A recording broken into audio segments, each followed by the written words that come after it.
So, Berto, how many Stranger Things episodes have you seen? I've seen all of season 1. All of season 1. And I've seen the first 5 of season 2. How many are there in season 2? Like 10? 9 or 10. 9. So I'm about halfway through. Yeah, I think 9. Okay. So the last, spoiler alert, the last thing that happened. Well, wait. Oh, So, okay. So we have to talk. So are we going to spoil up through episode 5? I was just trying to let you know where I was, just to be clear. But Let's spoil up through episode 5. And I'm going to say some things beyond episode 5 with the thought that I don't want to spoil it for Berto or anyone else. So because we hate having to edit ourselves, essentially.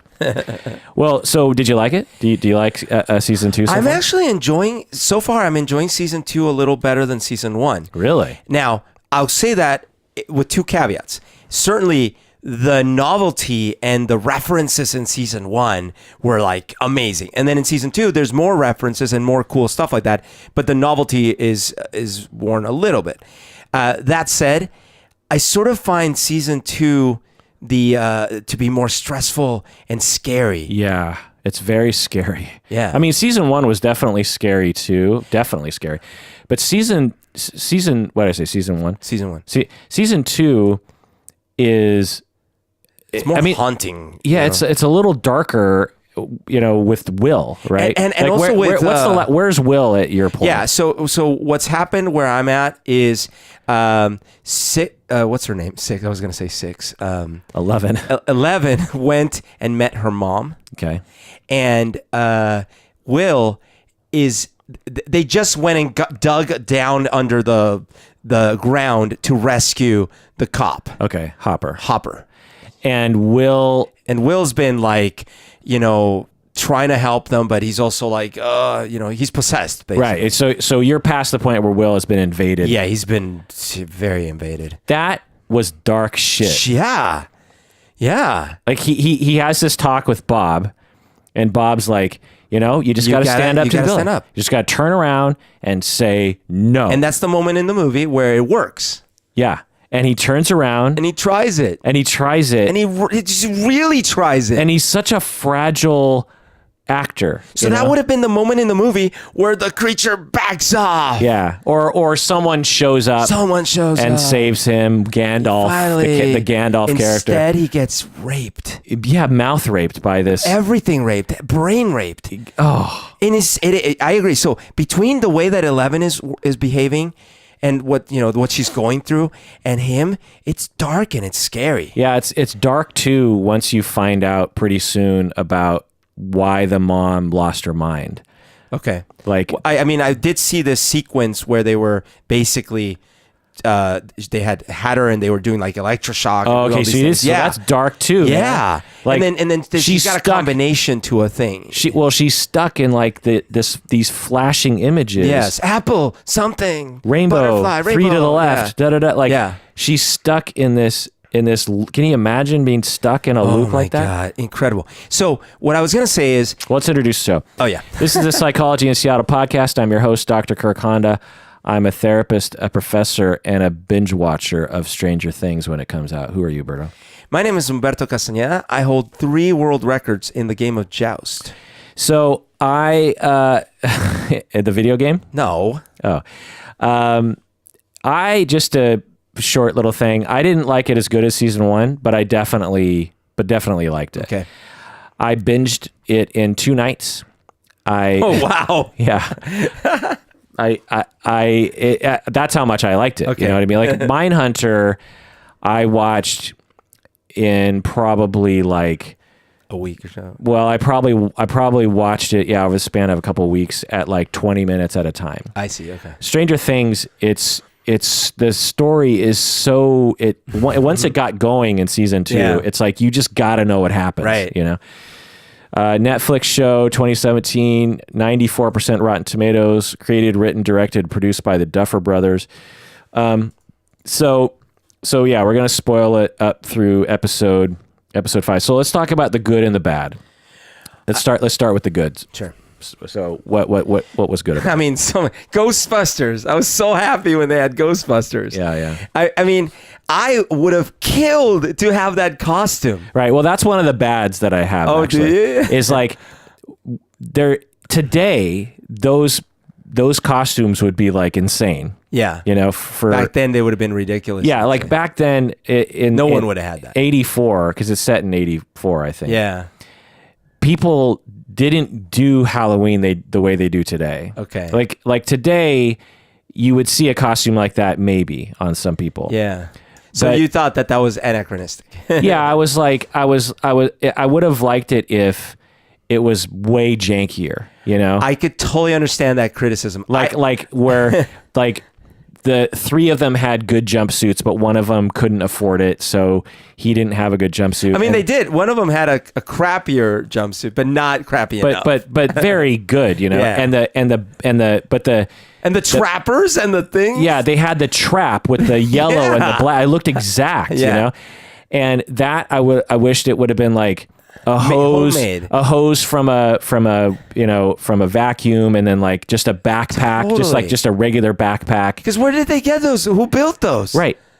What kind of material scientist? To be fair, though, they might have found them on eBay. Yeah, right. So that I mean, you know, it wasn't a terrible thing, but So you're right. I didn't even think of that because I all I was thinking was, I mean, I loved Ghostbusters, and so I was sitting there like, oh my god, I would have died for that costume. But Right. of course, you're right. What costume? right. Now, when they go to the Halloween party and there's all the costumes there, that was more realistic. Yeah. Because the costumes, like one guy just had like a really makeshift toga. That was more like out of a Karate Kid. Right. You know. So what's some other good things that we can? All right. I mean, I love the music. Yeah. And the arcades. Yeah. Oh my god, the arcade is awesome. Yeah. I liked the fact that the bad scientist guy wasn't super evil. Oh right, Paul Reiser. Like, I was like, oh, is this guy? Because in the beginning of this, you know. Yeah. Well, so maybe I'm spoiling a little bit, but Well, at the very beginning, you don't know who he is, so you're thinking he's the new bad guy. has he? He's met with the sheriff and they've talked through the stuff, and the sheriff's like, you better investigate this because you don't Okay, let so your I'm shit... spoiling it a little bit in that I'm pretty sure I am anyway, that the Paul Reiser character in the beginning he seems like an evil character. Yeah. And I was worried it was going to really go full evil government situation. But pretty much halfway, maybe just after where you're at, you start learning that the Paul Reiser character is trying to do his job, and he's not evil. You Well, know? because like they brought in the girl and her boyfriend, or not the boyfriend, Steve. I never know these names. Or not Steve. The brother of brother of Will. Yeah. Yeah, what is that? And we love these commercially viable shows that we don't know names of. Let's see. There's the Jonathan Okay. Byers. Yeah. So, anyways, remember they went to they were confronting them. They got captured and they were confronting them, but it was like, man, this is what we're doing here. Right. They're more. Yeah. So you got to watch the rest. In fact, in some ways, they're now being unreasonable because he's like, listen, trust me, if this gets out to the countries we don't want, it's going to be way worse. Right. And yet now they're like, nah, we're doing it anyways. Right. I loved Bob. The Duffer Brothers originally wrote the Bob character as a antagonist. He was going to be, really? Yeah, he was going to be like a jerk. Bad stepdad? Yeah, bad stepdad. But when Sean Astin came on board, they rewrote the entire character. Nice. And I loved every time Bob was on screen. I was digging it. I actually, it's so great because I've had this mix of like annoyed by this, but then realizing that I'm only annoyed because of how crappy our expectations are. Yeah. Because I'm sitting there going like, why is he not being a dick to the kids? Right? And I'm like, when do we find out that he's not? When does the other shoe drop? Yeah. And instead, like, he's just like a nice guy. Yeah. And what she needs and what that family needs. Yeah. Yeah. He's funny. Sean Astin. You haven't seen. I mean, he went and helped them rescue the cop. Okay. Have you seen him with the map inside the buyer's house? Yeah, because remember, she's like trying to keep him away, and he's like, and he says, in. Bob the Brain, that's what they call him, and she's like, come in. Yeah, that scene is so good. Yeah, he's like, yeah, but why? You know, like there's these lines that Aston is just beautiful because you're just like the tension there because it's like Aston doesn't know what's happening. Right. Anyway, it's super cool. Yeah, I love Steve. You know, I like how. So he became super likable. Yeah, yeah. He became likable at the end of last season. That's fair. But I liked that because he could have been a character that they didn't really focus on this season. Well, and remember, it was a shock at the end of the last season when she's back with him. Yeah. So you're like, oh, they're back together. Totally makes. I remember totally liking that because it's like, that was a great choice. Yeah. That's one thing the show has done is they have subverted expectations along the way. Right. They're like, well, it's cliche to have a stepdad. Right. You know, who is a dick. I liked how they changed the story, you know, pretty significantly, they didn't just repeat the same story. There is one aspect about it that I don't like. What? It's just not as effective, I should say. In the first story, the problem is very obvious and clear from the start. Yeah. This child has gone missing. Right.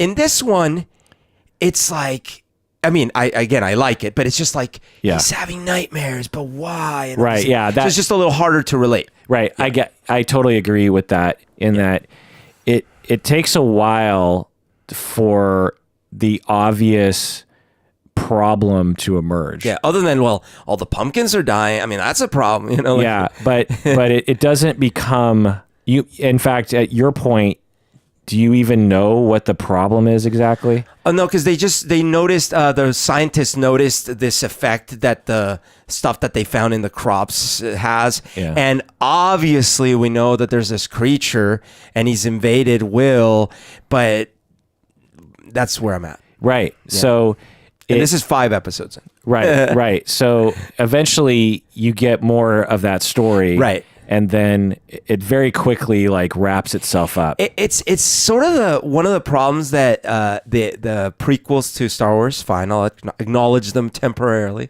but one of the problems they had was you would think it was a clear problem statement, you know, the descent into madness of Darth Vader, but that's only like the like if you're really into the Star Wars universe, you sort of know why that's important, right?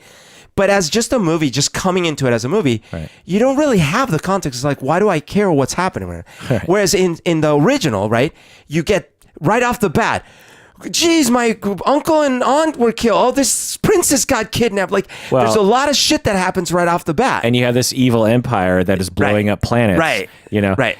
So in the same way, in the first episode of the first season, kid goes missing. Right. What the hell? Right. It takes a while. That's one criticism about the second season is it takes a while for the story to kind of get going. Mm-hmm. It's like the first few episodes are almost like prologue to the first season in a certain way, you know? Yeah. They're sort of like answering questions and wrapping things up. And anyway. But I am enjoying it though. Yeah. I still enjoyed it though. But I remember thinking like, where's this going? You know, but I remember totally enjoying watching. Yeah. I like the fact that there's more Lucas and more Dustin. Yeah. And Will, played by Noah Schnapp, is an amazing kid actor. He's great. Like I'm sad in a way that he had such little involvement in the first one. Right. And glad he's like key in this one. I mean, the faces he makes and the terror and the pain faces that he makes is like just so believable. Yeah. And I've also so far found that they're doing a good job balancing, because they have a lot of characters.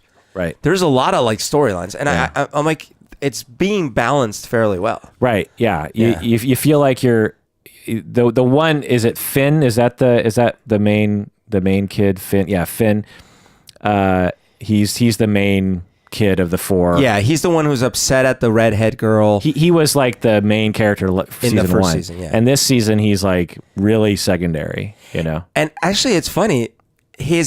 what's happening to him, at least so far, reflects the reality, which is he's playing sort of second fiddle, and he's upset about that in the because he's like, this redhead's coming, and like, it's disrupting our team, and you know, and that's kind of neat. I also really like the plot with the little creature, the polywog, the D'Artagnan.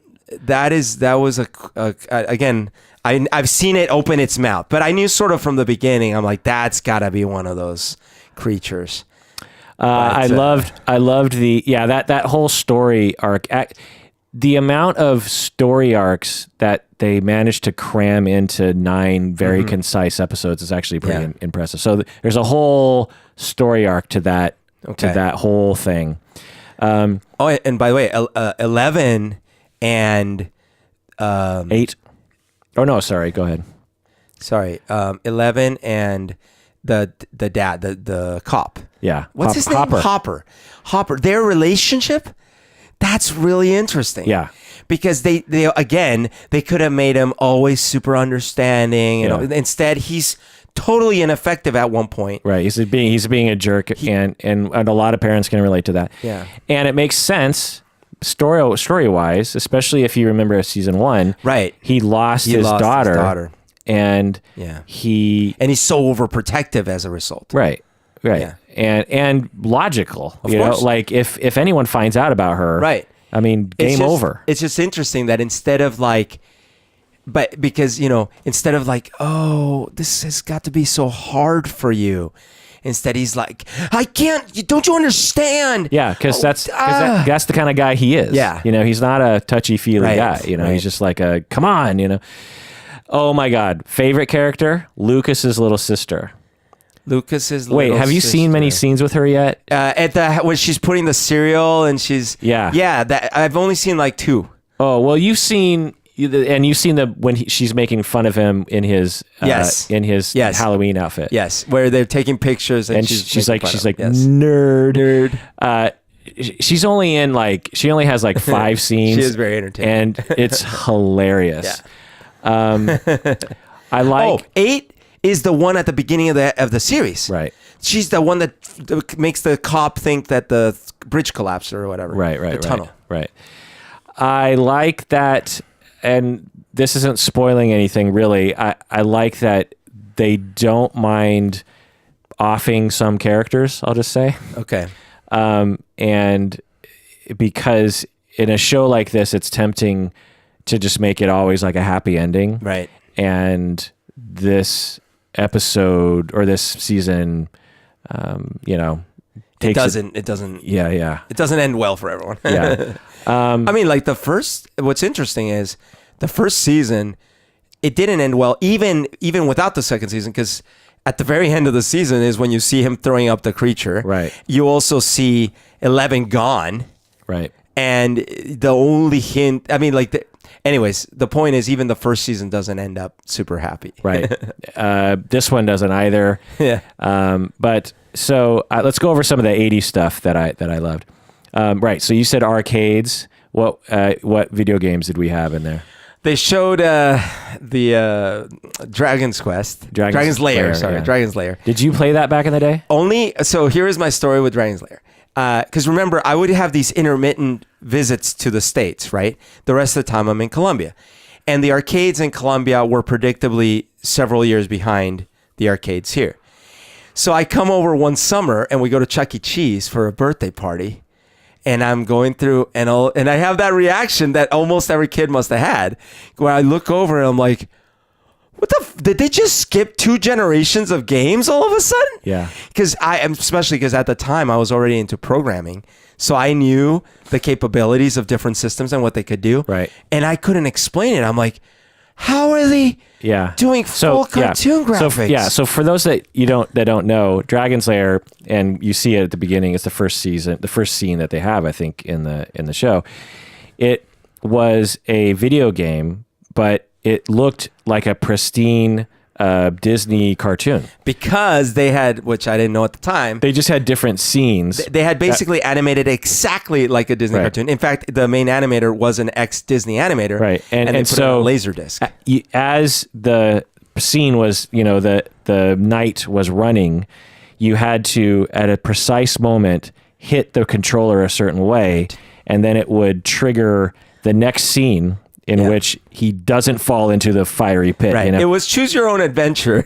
Yeah. But with video, laser disc quality video. Right. But for someone, and so even though I was... So that was the leap forward in technology, was the ability to trigger video very quickly. Right. And but I didn't even know how they were doing it. Even though I was into computers, I certainly wouldn't have guessed immediately. And they never, to my knowledge, made another video game like that. They did make more, especially remember in PCs, they had several video games that were like that were CD-ROM based. I don't remember those. But there was... It seemed like to me, it's like a one-off major game. Yeah, because it wasn't fun. Yeah, that was the thing. So did you play it back? Yeah, and I immediately didn't like it. Yeah, because it's so hard.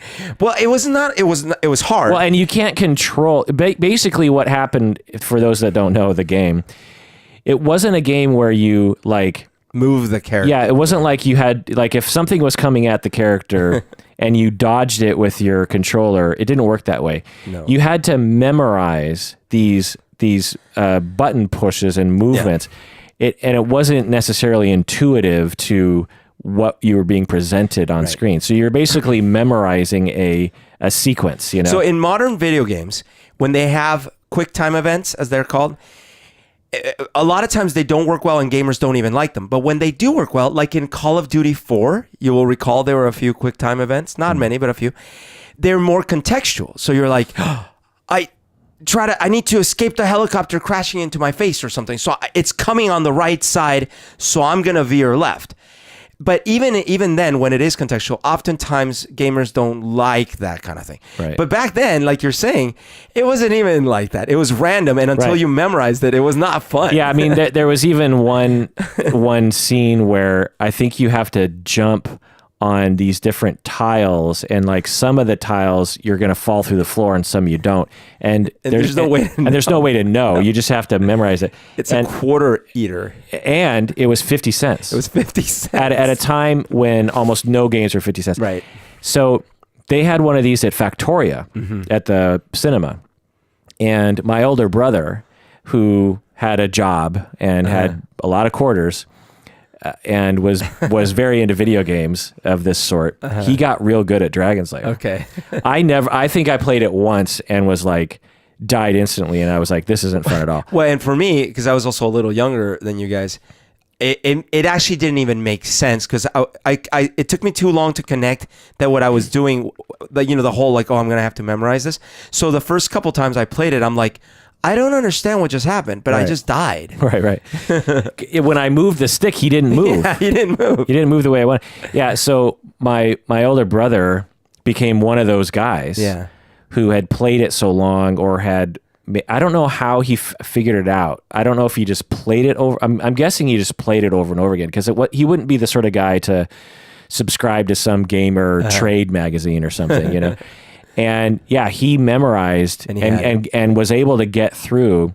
So that was one of the kind of cool things about the game, is when you got good at it and memorized it, you could play for a long time. And if you were watching it, that was cool. Yeah, because you could kind of see the story. Because it looks like a real story. Yeah, and that's so my memory of that moment. So here I am in Colombia. I got a Tandy color computer, and I'm learning how to program. And I've also gone to a computer lab at the government building, where they have a Tandy 1000, which got better graphics. And I know what these systems can do. And then my friend has a Nintendo, and I know sort of what that system can do. And I go to this arcade, and I'm like, you look to one side, there's a monitor with a character it's 10 pixels tall, and the other one, and then you look at this thing, and it's full screen graphics, full motion, and I have no idea how they're doing it. Yeah. So that's what initially blew my mind. Yeah. Dig Dug. Did you ever play Dig Dug? Yeah, definitely. Yeah. That was a fun game, actually. That was a very well designed game. Yeah. I feel like it didn't get enough credit, because it was kind of after a lot of the other big games to come out, Pac-Man and Space Invaders. I feel like Dig Dug, you could really play, once you got kind of the mechanics down, there was a skill to it. Yeah, that was one that you felt more rewarded by getting better. Right. High scores. What do you remember about getting? Were you a high score guy back in the day? No, because I never had enough quarters, and B, never was around arcades long enough to get good at stuff. Oh man, I was. There were certain games that I got good at back in 1984. One of them was Red Baron. Oh, nice. Which is like a line. It's a black and white line. Yeah. Anyway. It was a flying game, and you tried to shoot down other. So you had a high score on that, and you were on the screen. I think I would because not a lot of people played that game, and so when I played it, I would almost always get one of the high scores. I'll never forget one time. So Seattle Center at one time used to have an arcade. Okay. Like near the Space Needle, right? There used to be they made like a new section for an arcade. Okay. And whenever we would go there, I would go to the arcade and I would play Red Baron.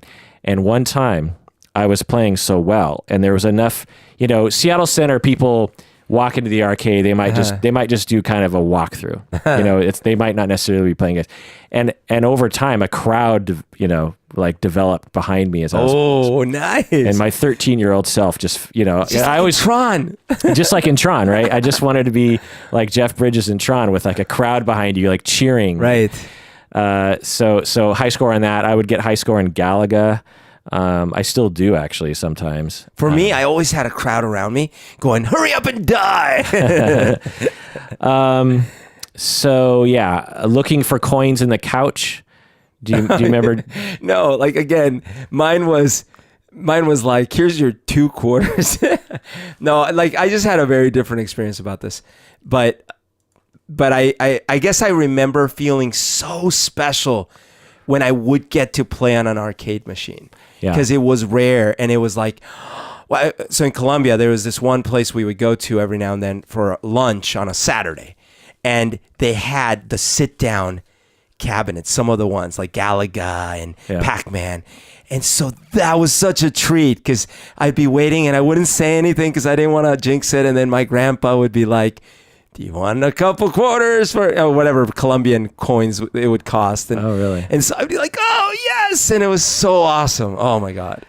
Yeah, I think I was a bit luckier than you, as you described. I feel like all I did from 82 to 85 is, play. Like we went to Chuck E. Cheese all the time. I think if you were anywhere in the middle class in this country at that age, you were probably getting quite a bit of arcade time. Yeah. Yeah. Other 80s things like the curtains and the furniture are just spot on. The Reagan Bush versus Mondale Ferraro thing. Oh, right. Mondale, yeah. Who's the one that has the Mondale sign? Dustin mom. Oh, yeah. Yeah. Yeah, that was very accurate too, because even people that you might think are on the liberal side of things still had a Reagan Bush, because that election was one of the biggest landslides, maybe the biggest landslide ever. I mean, I think it was maybe the last time that Washington and California and Oregon went Republican. You know what I mean? Yeah. Imagine Washington State. Right. Washington State, like voting Republican majority for. And this was a lot of it had to do with the oil crisis, right? Because the economy was in the pits. Well, so this is 84. So this is sorry, re-election. Yeah, this is Reagan's re-election. Oh, okay. All right, I was thinking from Jimmy. Okay, got it. The prevailing thing at this point was the evil empire, the Russians and nuclear war, and Reagan was a very he's a tough guy in that way. Mondale Ferraro, the first female vice president, candidate, which was a big deal at the time. Interesting. Piggy banks, banana seats on bikes. So their bicycles are same as last season. Yeah. Was their bikes are so stupid, but I had the exact same bike. It was a style thing where you had these really tall kind of chopper style handlebars, and then you had this banana seat bike that was designed, I'm guessing, so that you could have 2 people on the bike if you wanted to. I guess, but you never really did that. This was before the bike tech really like came in. Right. So around that time was when BMX bike, like, yeah, and you had to have the small little seat and like the perfect everything. Yeah. Radio Shack reminds me of the 80s. Right. Trapper Keepers. So Radio Shack makes me really sad because I loved Radio Shack. Oh yeah, dude. As musicians and recording artists and computer people. Yes. Oh like, my God. Radio Shack would have like that one whole like section, wing where it was just all connectors. And their catalog. Oh, I would drool over the catalog so much. You know, I'd see all the little. Remember the Armatron robot? Yeah. The little arm that you could. I got that one for Christmas one time, and I had picked it out from the catalog, and I remember all their little keyboards. They had the Casio keyboards and all the things listed, and I loved Radio Shack. Remember how in the 80s how they would take breaks during podcasts? Oh. Let's take a break.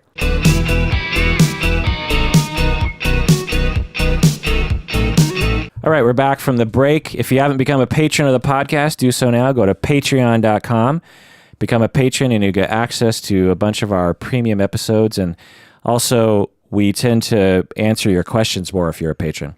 Also, buy my new book, which I just published, called Multi-Role Clinical Supervision. Should they buy multi-copies of it? Yes, they should, actually. I'm obsessively checking on Amazon to see how many people have bought my book, and so far, 4 people have bought my book. What? That means I haven't bought it. I better buy it. You don't need to buy it. What? I'll buy your book. So, 2 people a day. So 2 people the first day and 2 people the second day. I mean, that is a niche book. So 4 people. It's a very niche book. 4 very interested people. But honestly, I would imagine that if you are a listener to the podcast, there's enough. If you like most of the episodes of this podcast, I'm going to guess that even if you're not a clinician, you might like this book. I actually read some of your book, and I got to say that the podcast had a more clear reason why we were caring from the beginning, whereas in the book, it was a little unclear where it was going, and the monster was a little bit vague. And the monster was vague? Yeah. I don't know. I thought the monster. Also, tell a friend about the podcast, spread the word. Join the Facebook fan group. Also, note that we have a live event in Seattle at Antioch University. Yay! January 27, 2018. Please attend that. We have people traveling. Famous patron Lyndon is actually flying out from Ireland. That's so exciting. Also, just be a good person because you should be.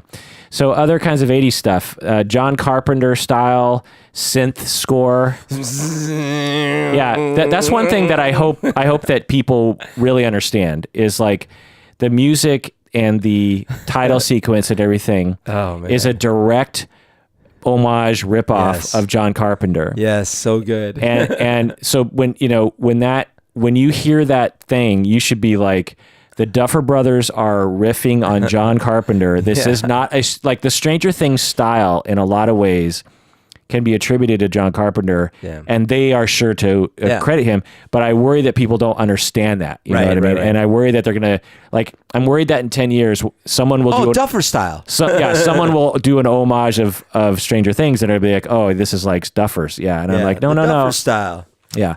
If you want to watch good examples of that, Escape from New York, The Thing, which is one of my favorite movies, Starman, these kinds of movies. And then also, I feel like there's a lot of, of course, there's a lot of influences. And Stephen King is, or I should say, Stephen King movies are also influencing parts of that. Yeah. Spielberg is also a major influence. E.T., Poltergeist, The Goonies. Yeah. Gremlins, obviously Ghostbusters, Terminator, Stand By Me. On the TV, we see a lot of TV shows. Do you remember any of the TV shows that we see? Oh, she does watch a lot, but now I'm sort of like spacing on that. We see Cheers. We see Punky Brewster. You remember the Punky Brewster? Well, first of all, I never watched either of those shows. Oh, really? Which I know is sort of like, I know a lot of people love Cheers. I saw it playing often, and so I roughly know what it's about. I definitely know the song. I just never really watched it. And Punky Brewster, I know what it is, but I also didn't watch it. I think Punky Brewster was geared more toward younger people, so I don't think I saw it. Family Feud, All My Children, Mr. Mom. the only... I don't know how I didn't catch any of those. Well, Mr. Mom, have you reached you must have, where they're like, let's watch a movie. And he's like, let's watch Mr. Mom. No, now I remember that scene. It's just with, what's his name? Batman. Yeah. I never watched that movie. Oh, it's a great movie, Mr. Mom. So I feel like the ones they picked are the ones I never watched. All My Children is the only soap I ever watched. I never watched All My Children. There was a summer in college when I took a class that I had a couple hours of break in between classes, and I would walk back to my apartment, and I was like, what am I going to do during that time? It's not enough time to do anything. And so I was like, well, maybe I'll watch a soap opera. So All My Children was on at noon, I think. And I got really into it. I watched, because that's the magic of soap operas, is like, you have to keep up with it. Well, okay, but answer me this, because, and I noticed the same was true in Latin America and everything. There were soap operas where I knew as a kid, meaning like my grandma watched it, or maybe it was on or whatever. And then years went by, and I'm talking to someone and they mentioned the soap opera. I'm like, oh, I remember that back in the day. It's like, what do you mean? It's still playing. And I'm like, wait, what? And then I'll watch a little bit. And I'm like, wait, that's the same freaking plot from 10 years ago. Yeah. How do they not make forward progress? Yeah, I mean, that's the magic, is that they just inch forward these epic plot lines, Also, E.T. is referenced in Eleven's costume when she has the ghost outfit. And also, after your point, there's another E.T. reference of like the Reese's Pieces thing. The Thing is referenced quite a bit with the flamethrower. Right. You have Indiana Jones. I don't think you've reached this part yet, but no, he grabs the hat. Oh, okay, so you've seen that part. Farrah Fawcett hairspray. I don't think you're at that point yet. I don't think so. So Steve tells Dustin. There's the Steve Dustin. Oh yeah, the buddy, the little love interest. Yeah. Well, the buddy. Dude, that was more than buddies. They had a nice little shower scene together. Steve starts giving advice to Dustin on how to do hair. Are they brothers? No. Are they co-workers? Yeah. I mean, I'm just saying. Just saying. Also, Bob's video camera, which is the same model as the one owned by Doc Brown in Back to the Future. Oh, really? That's a nice homage there. Yeah. Now, that part actually pulled me out of it a little bit, because in 1984, although maybe that video camera existed then, the average person, I guess Bob worked at Radio Shack, He's so maybe extreme. But to me, that sort of pulled me out of it a little bit, because my dad had a video camera and he bought it in 1982, I think.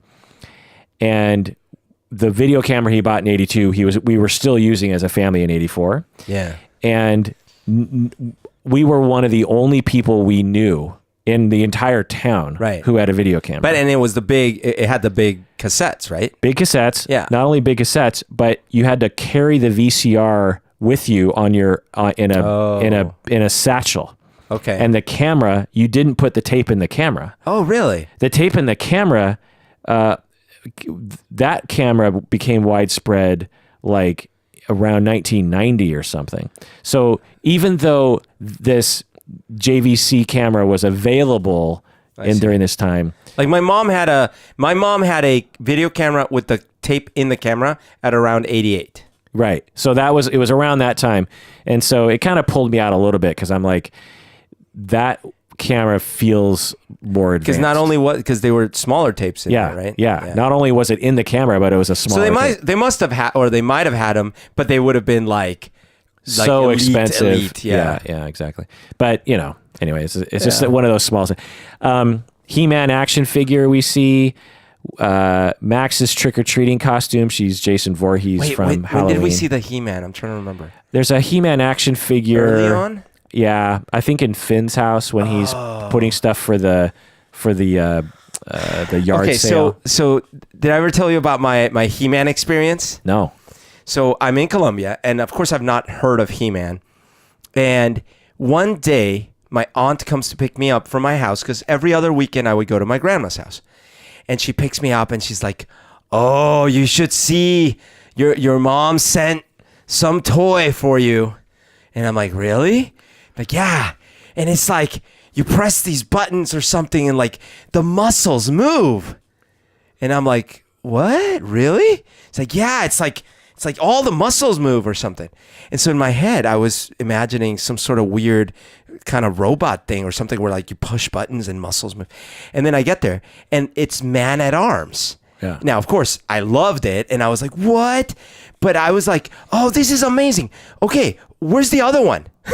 Which one? The one where the muscles move. It's like, no, this is the one. And I'm like, wait. What, the muscles move? I think they meant because his torso could turn and the arms could move. Yeah. And he was buff. And, think of like an aunt back in the mid 80s where like she's never seen something like this, right? Yeah. So she's like, I don't know, the muscles move. Yeah.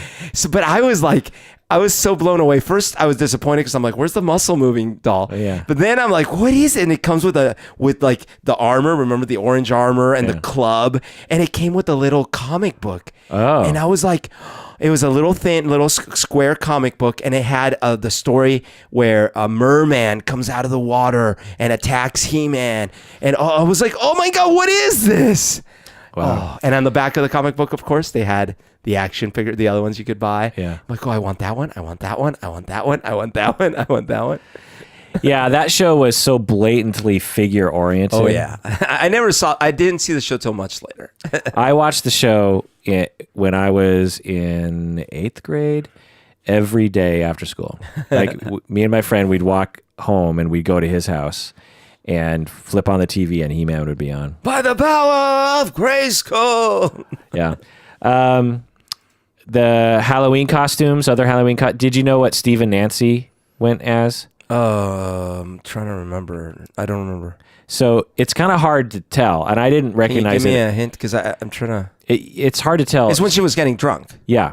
So Steve is... It's from Risky Business. So Steve, I wouldn't have caught right. that. So Steve is Tom Cruise, and Nancy is going as the prostitute. Okay.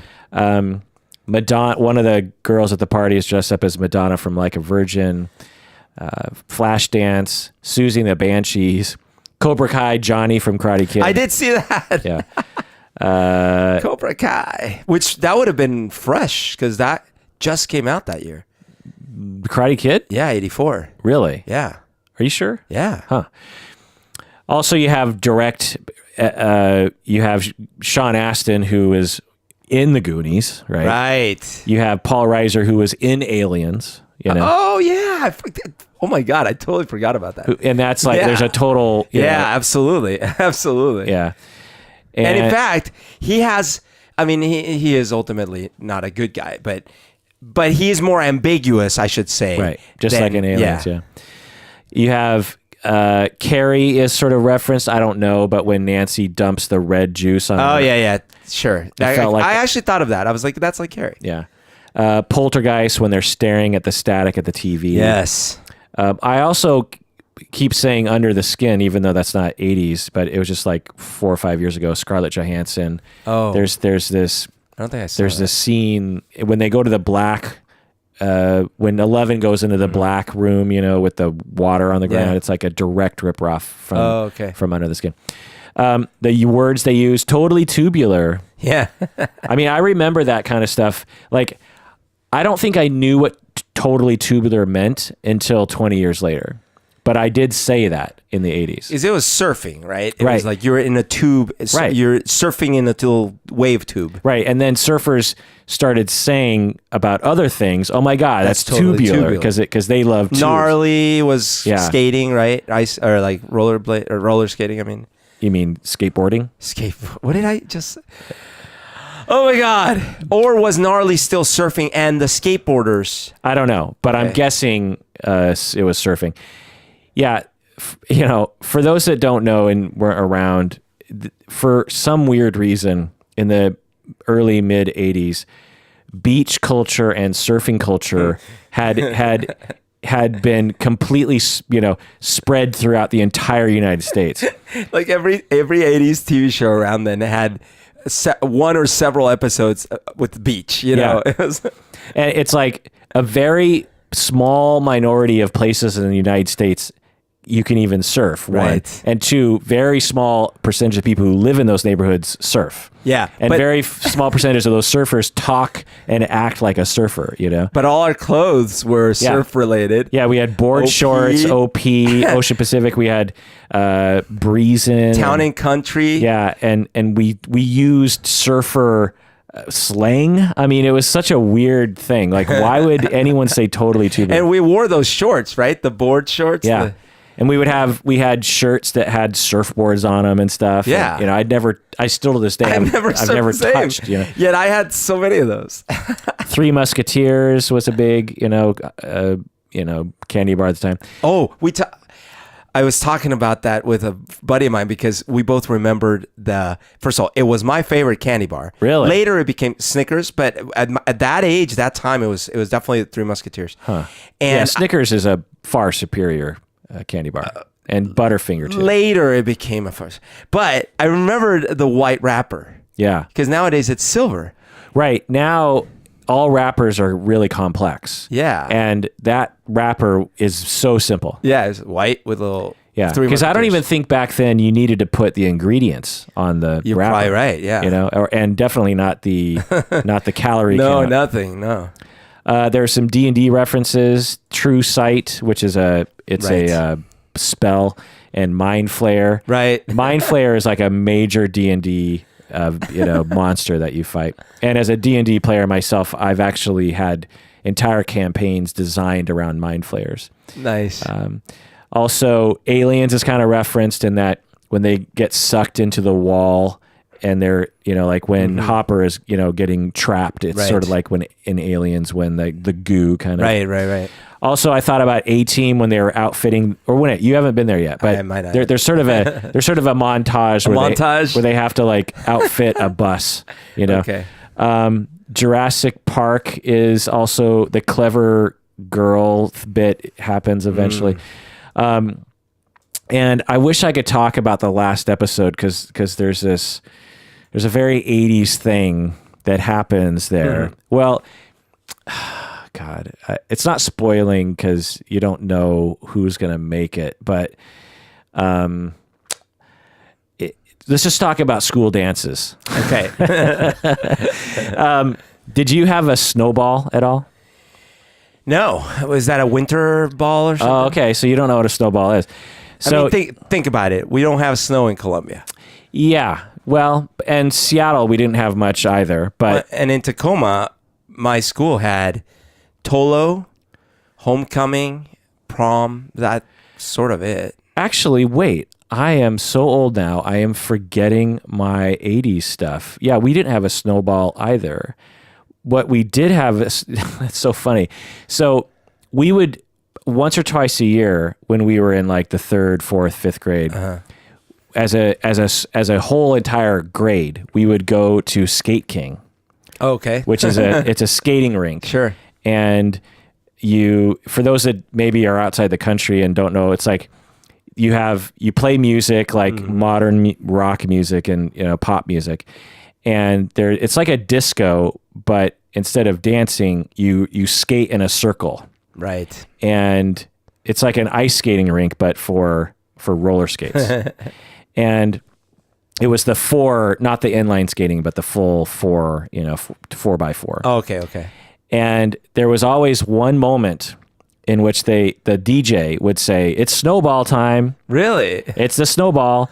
And all the girls would line up on the far wall. Okay. Every single girl in the entire venue. Okay. Every single girl would line up on the skating rink on one side. And then the guys were supposed to skate around and like pick one of the girls, and you would hold their hand and you would skate during the song. Okay. So it'd be a love song like "Reunited 'cause it feels so good," And the thing was only about 5 guys would actually do it. Like oh no, 80 guys would just vacate. Oh my God. They would just go play video games during that song. Oh. Every single girl was there, lining, waiting. Oh, and if you were one of the 5 guys, you could pick whoever you wanted. Oh my God. What a social dynamic. And it wasn't like a dance where people turned you down either. It's just like, if you picked someone, right, they would do it. They'd do it, And so, although maybe it's because the only guys that stayed around are the kind of guys that wouldn't get turned down. But yeah, so I was mixing that up. But anyway, well, because as we've talked about before, the social dynamic in Colombia is so different. Because at dance, everyone dances, and you're just expected to ask. Everyone's dancing with each other. Yeah, and it's not because I've done salsa dancing, and right, and the expectation is not like, as a woman, as a female, if you say yes to a guy, you're not saying you like him. Yes, there's no like, okay, fine, let's go dating. No, it's like, I'm dancing with you right now. Yeah. I'm going to do that multiple times throughout the night with almost everyone. Yeah. And it means nothing more than that. Right. Yeah. I mean, it might, but it might not. Whereas in the States, when you ask someone to dance, it meant something. Although I will say, when I was a kid, and we had a very different, very positive dance culture when I was in 7th to 8th, when all high school, middle school times, in that for our grade, but like the grade above us and the grade below us wasn't like this, in which we had that culture. We wouldn't dance very well, dance. but you would just ask every girl you knew. Right. And they would be like, sure, and it was, and everyone danced. Like, there was very few people who weren't dancing. So there was always a matchup. Do you know what I mean? Right.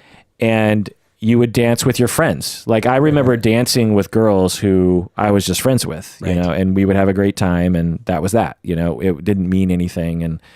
And whereas other grades, most people were sitting, or they wouldn't even go to the dance, Anyway. No, I totally remember that dynamic in dances here in the U.S. Like, no one goes. Because I would always go because I liked dancing. And mostly it was me, a few friends that we all liked dancing. We'd be in the middle dancing, but there would be a lot of people not dancing. Right. All right, so let's talk about some of the bad things. So you haven't seen episode 7 yet. Yeah, I saw it with you, and it was so great. And we're waiting for episode 8. You've seen up through episode 5. 5, yes. I hated episode 7. Oh, okay. I'm not going to spoil anything. Sure. But I will say that it felt like a bad Heroes episode. Let me ask you, is it, without spoiling it, is it because out of character? Or is it like a contrived thing, or is it like one, episode 7 could basically be taken out of the season, and you wouldn't miss anything. Oh, okay. It's like a filler. Well, I know what they were trying to do with the story, but it's basically just about one character. Okay. And like I said, it has nothing to do with the plot. Okay. It has nothing to do with the main plot. And it was directed by someone who hadn't directed any of the other episodes. Oh, I see. And it's super cliche. Okay. And it feels different. It looks different. It's written differently. And I looked online. Everyone hates it. Oh, wow. That's okay. I'll be on the lookout for that. And it's just, it's so bad. It is so dumb. And I mean, I was watching, I was like, okay, let's I'll try to make this work. And I'm binging in 2 nights. I love this show. It's not like you're giving it the benefit of the doubt 3 weeks later. It's through that marathon. Yeah. And I'm like 15 minutes. And I'm like, okay, let's see. And I'm like, something doesn't feel right. And then about 16 minutes in, I'm like, this episode is stupid. And then through that lens, I'm like, every scene, I'm like, oh my God, what? It's maybe like how I felt about the Bees episode in Black Mirror. Right. Which is, by the way, not as bad as the first episode of the series. Right. Oh, and did I tell you? I don't think I did. I was recently in San Francisco for my brother's birthday, and we were at a dinner. And the topic of Black Mirror came up. And I was geeking out with a couple of people who were like, oh, such an amazing show, blah, blah.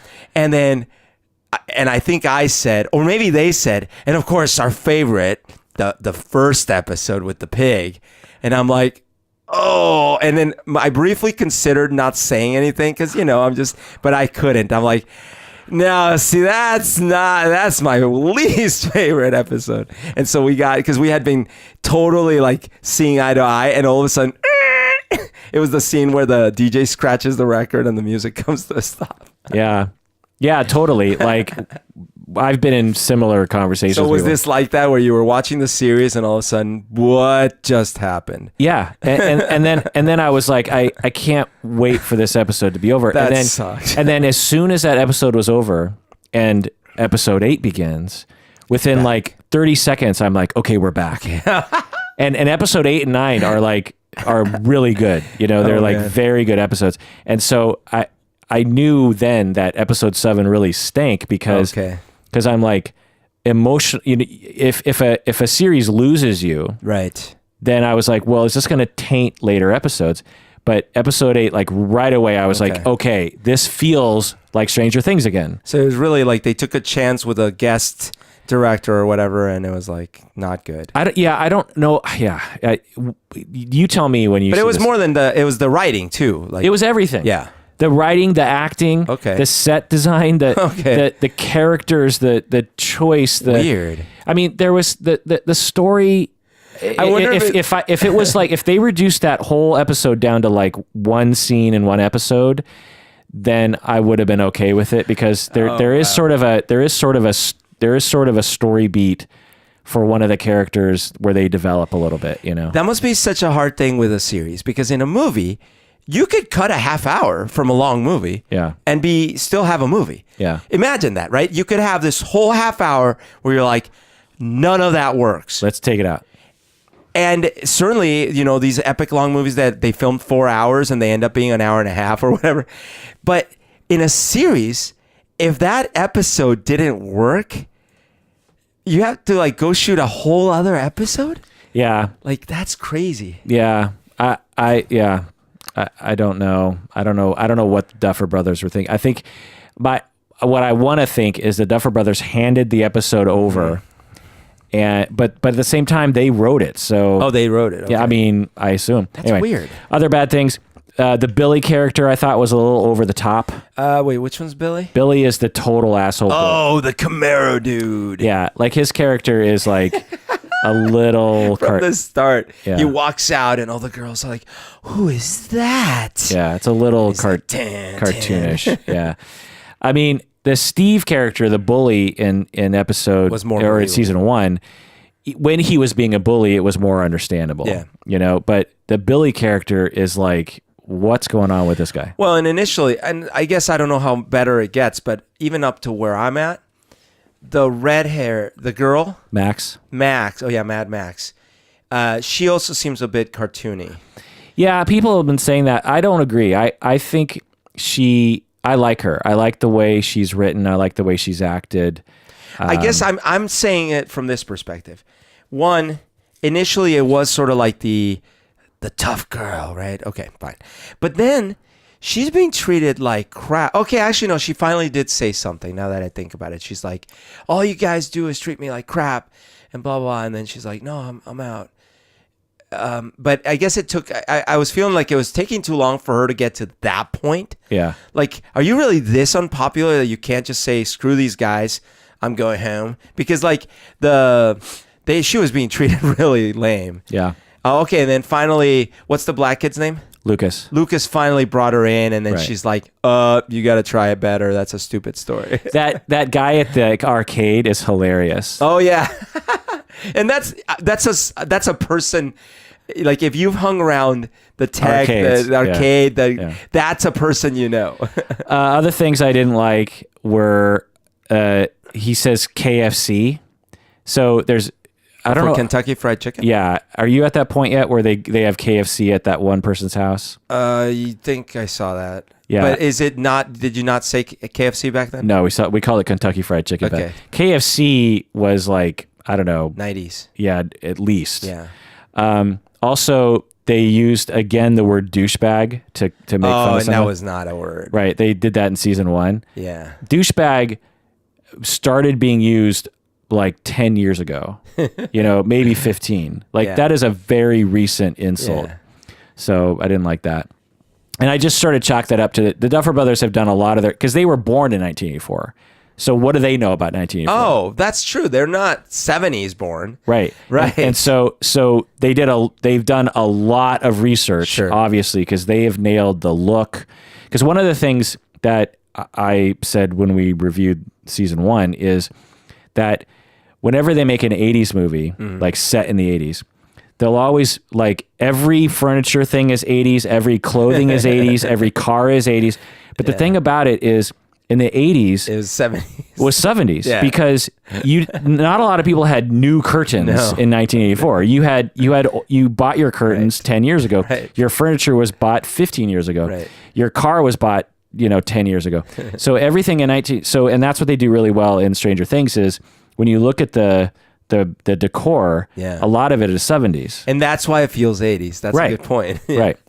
I also see they didn't explain the scientist sort of explanation is a little confusing to me, actually. I won't go into that too much. Anyway, so let's take a break and then let's talk about the music. What do you say, Berto? Let's do it.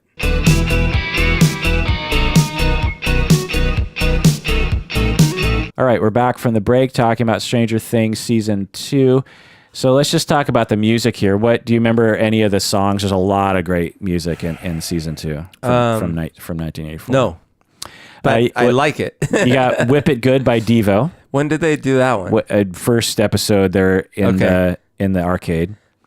Oh, is that what was playing? And then you got Just Another Day by Oingo Boingo. Oh, yeah. Just another day. It's just another day.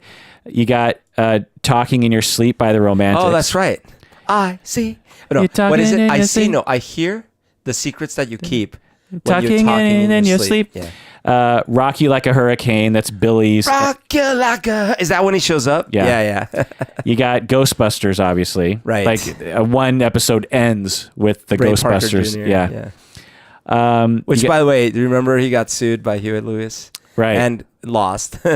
So the story was they wanted Huey to make the song for Ghostbusters, but he had to pass because of maybe it was because he was working on the Back to the Future stuff or whatever. But whatever reason he passed. And so then they found this other dude, Ray Parker Jr., and they're like, "Can you make it sound like Huey?" And so they did. But too much, and so it's I Want a New Drug, that riff. Yeah. And so they got sued. Interesting. I always thought that I thought in my head I mixed that whole story up to Huey Lewis wrote that song and Ray Parker Jr. just performed it. I see. Well, and what's weirder is they'd settled out of court or they settled in some way, but part of it was they wouldn't talk about it. But Huey talked about it many years later on like a VH1 or something like that. And then Ray Parker Jr. sued him. We got Shout at the Devil by Motley Crue at the Halloween party. Shout at the devil, shout. Right. Shout. You got Islands in the Stream. Islands in the Stream. So I was talking, is what we are. Brant, Brant? Yeah, of course. So he's 31, 32. And we were talking about music and stuff. Did you know he was that young? Well, no, I'm now realizing, because in my mind, he's still like early 20s. Oh, no. Because I met him like 7 years ago or 8 years ago. Yeah, you met him in his early 20s. Yeah. Oh, my God. Yeah. So Brant is the bassist in my band, and he's 32 or 31 or something. And he and I were talking about music, and I brought up Kenny Rogers. Mm-hmm. And he's like, "Who's Kenny Rogers?" Oh, no. And I was like, isn't that interesting that, because he knows a shit ton about music. Sure.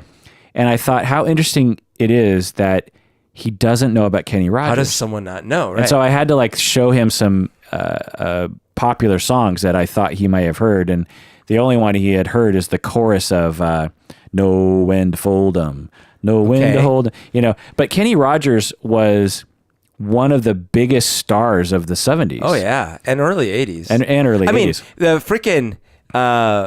We Are the World, he played a big role in that song. It's just interesting to me what things get fetishized about a period in time and what things get completely forgotten. Yeah. You know? That's true. Like everyone knows who Madonna is and everyone knows like who Lionel Michael Richie Jackson. is another one. Yeah. I bet you a lot of people nowadays, except maybe if they watched that show with his daughter 20 years ago, 15 years ago. Right. But mostly they probably don't know who Lionel Richie was. Right. And he was like the biggest thing for a while. Yeah, and for a long time. I mean, he had hit after hit Commodores after hit. I think he still has the record for the amount of not Emmys, Grammys won in one year. He won like 10 Grammys. Yeah. It's crazy. Yeah, he was arguably aside from Michael Jackson and Madonna, maybe the biggest star. Yeah, and how many 32-year-olds today know any Lionel Richie song other than Hello? Hello, and only is because it me Adele. you're looking for? You know, only because they might have heard like that Adele song sounded similar to some old song by some old dude. Well, and it's a song that's made fun of a lot. You know, like there's a lot of memes. That's true. Yeah. Anyway, Monster Mash when they're trick or treating. Monster Mash. And do you remember the Duran Duran song? Halloween Party. Let me think. Girls on Film. Did they have that? Girls on, yeah. When she's getting drunk? Yeah. Oh. Also, Go by Tones on Tail, which I could sing for you, but I'm forgetting exactly that. You would. The Ghost in You by Psychedelic Furs when Jonathan and Nancy are together. Mm-hmm. Psychedelic Furs, great. Just I loved them. Still love them. I had one of their cassette tapes. This is Radio Clash. Yeah, wasn't that one of your favorite bands? I love them. I still have. I don't have a lot of physical CDs left in my life, but that's one of them. Hammer to Fall by Queen. That's a great song. Oh yes. Blue Bayou, Roy Orbison. Round and Round, Rat when Billy is working out. Runaway, or I might be actually beyond. Sure. Runaway. Actually, Runaway is definitely episode 7. You have again the Runaways, Dead End Justice. Whispers to a Scream. Whisper to a Scream by the Icicle Works. One hit wonder. Metallica, Four Horsemen. Should I Stay or Should I Go by The Clash again. Oh yes, good song. The Way We Were, Barbra Streisand. Love is a Battlefield, Pat Benatar. Twist of Fate, Olivia Newton-John. Time After Time, Cyndi Lauper. Every Breath You Take by The Police. So the final song is Every Breath You Take. That's not a spoiler, but the final thing you hear is The Police singing Every Breath You Take. Okay, so let's talk about the psychology. There's not a ton of psychology, but I thought, there's some things you could mention. There's a lot of bullying themes. You have... So eventually you learn more of Billy's backstory. Right. And you perhaps learn why he's such a bully. Right. And I imagined, and I also, I saw the scene where they're playing basketball and he tries to actually give him advice. Yeah. He gives Steve advice. Yeah. And so I'm like, okay, so he's the bully with a heart of gold. Well, so they don't really go much into any of that. There's a scene where you're like, oh, I get why Billy is such a dick, essentially. So they depict that, I think, pretty well, what it feels like to be bullied and all that kind of stuff. It was just like one of these things where, well, first of all, when they're in the shower, Steve's actually bigger than the other guy. Yeah. But also, that was like one thing I liked because one of the guys is sort of, I don't know if bullying is the word, but he's definitely teasing Steve about, oh, your girl was with such and such, blah, blah, blah, right? Yeah. And Billy doesn't really dogpile on that. He just sort of like ignores it and then says something else. So I actually liked that because I thought, okay, so they're not just following the script from the first season. They're trying a different dynamic here. Yeah. Also, you get a sense for what it's like to be an outcast when Will is zombie boy and everything. Yes. Like that happens a lot. You also having to make your child suffer. So you'll see this later on in the season, but Will and his mom, what his mom has to do to help Will is something that I'm guessing a lot of parents who have to take their kids to chemotherapy or something feel. There's a lot of because at the end of the episode I saw, I think so, they're using the fire on the stuff, and Will is going into some severe. Right. I mean, it doesn't even look human. Right. He's starting to and the on that related theme, Hopper is forcing her to stay for her own good, 11. Right. And is so like, no, you can't go out. And she's like, when can I go out? Right. So it's like, what it's like to raise a teenager. Yeah. Very analogous to that. Also, Dustin and D'Artagnan, there's a fair amount of psychology there as well in terms of, you just have to watch the rest. There's what we call an anniversary effect.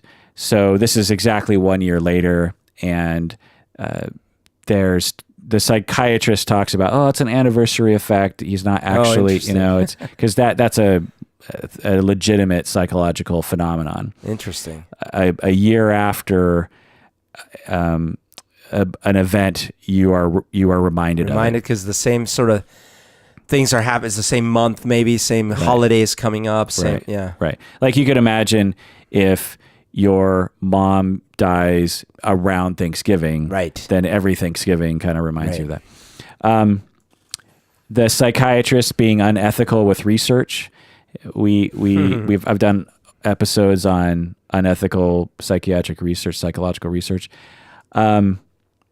Also, electric shock. You saw that bit.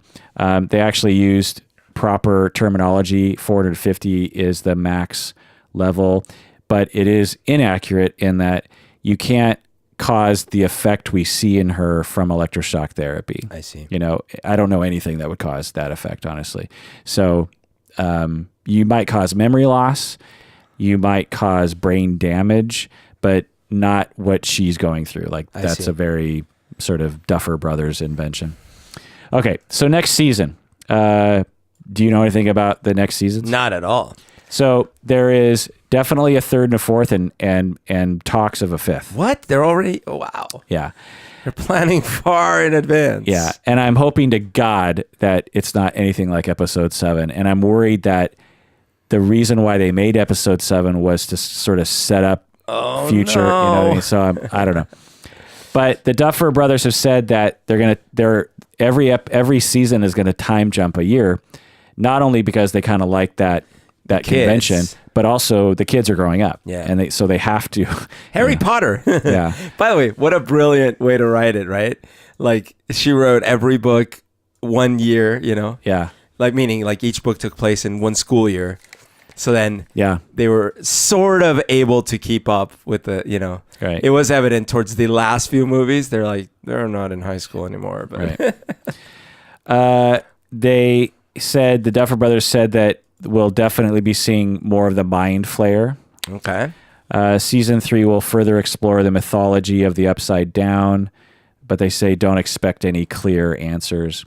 They also want to focus more on character development.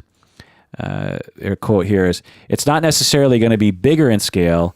What I'm really excited about is giving these characters an interesting journey to go on."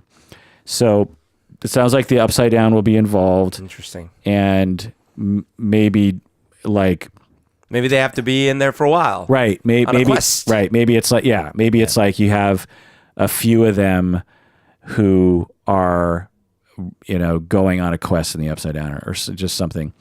In my head, it's probably not going to be like season 1 and 2 where there's a lot of characters doing a lot of things. The one thing that I'm sort of sad about, when I first watched the first episode of season 2? Of season 1, I thought this was going to be, how do I put it? More of a variety show, like, in the vein of Twilight Zone or the old ones, or the Out. What was it? The Out. Yeah, Out. Oh yeah, right. That thing. Yeah, the Out one. Right. So I was like, oh, maybe it's gonna be like that. where Outer Limits. Outer Limits, yeah. Where I was thinking, you know, first or maybe the first season or maybe the first part was going to be about one thing, but then there was going to be another mystery. Right, because Stranger Things sounds like a Black Mirror concept. Yeah, interesting. But instead, it seems like it's all the same thing. And so what I'm concerned about is if it never leads somewhere or concludes and then a new thing starts, that could be a problem. Like if it just never evolves. That's what it sounds like it's going to be. But yeah, that would have been interesting. They could have done season 2 about a different Stranger Thing, you know? Yeah, which is, I was thinking it was the modern version of those kinds of tales from the crypt, you know? Stranger Tales. But at this point, it's sort of like Game of Thrones in that you're so interested in some of these characters, you know? And so I think it's a smart move to try to go even deeper into some of these characters, you know? I guess one thing that I was... But I have very low expectations given, I mean, Duffer Brothers are great and they seem to really understand how to not piss me off other than episode 7. So maybe it'll be good, but it's going to be hard to sustain a third, fourth, and fifth season of this episode. Especially like, here's what I don't want to see over and over and over. Will, what's wrong with Will? So I've heard that that's not going to happen. Good. because they recognize, I think smartly, that it's like, fool me once, you know, the 24 deal where it's like his daughter always gets kidnapped. Right. It's like eventually you got to do something else. Like, oh, God damn it. They got to my one weakness, my daughter. Right. All right. So what's the final word here on Stranger Things? I'm liking it so far. I'm intrigued by some of the things you spoiled. Did I spoil much? No, it's fine. It's fine. I'm excited to see the remainder of it. I'm very interested now. I almost 7. I almost wish you had said one of the episodes. You're gonna troll. You would know immediately. Like, right? No, but I wish you would have done that. Like one of the episodes coming up. I'm curious if you're. So, anyways, I know you're gonna troll me on this. You're gonna post something on Facebook and you're gonna be like, episode 7, my favorite. Oh, I'm gonna do it on the Psychology fan page. I'm gonna be like, this is better. You know what I'm gonna say? I'm gonna say finally something trumped the movie Broken Flowers for me. Broken Flowers. Yeah, there's an inside joke because back when Broken Flowers came out with Bill Murray. Uh-huh. Did you ever watch that? Okay, so it was after Sleepless in Tokyo or whatever it's called. You know, Love in Tokyo. What's that one? Lost in Translation. Lost in Translation. There we go. After that movie, which by the way I loved, right? Broken Flowers came out. And there was a lot of buzz, a lot of people talking about it. Like it was Lost in Translation 2. Yeah, you know, one of those really good indie movies. And my friend Mitch and I were like, oh, we totally need to see Broken Flowers. Oh, absolutely. And we were like, yeah, we got to see it. And then we didn't. And then time went by. But I remember I posted like my favorite movies and I added Broken Flowers in there. And so he did too. And so for a while, the joke was like we would both list Broken Flowers as one of our favorite movies, but we'd never seen it. And then eventually the trader watched it without me.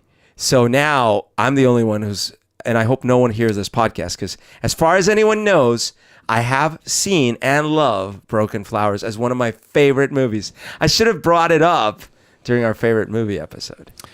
Well, that does it for that episode of Psychology in Seattle. Thanks for joining me out there. Please take care of yourself because you deserve it.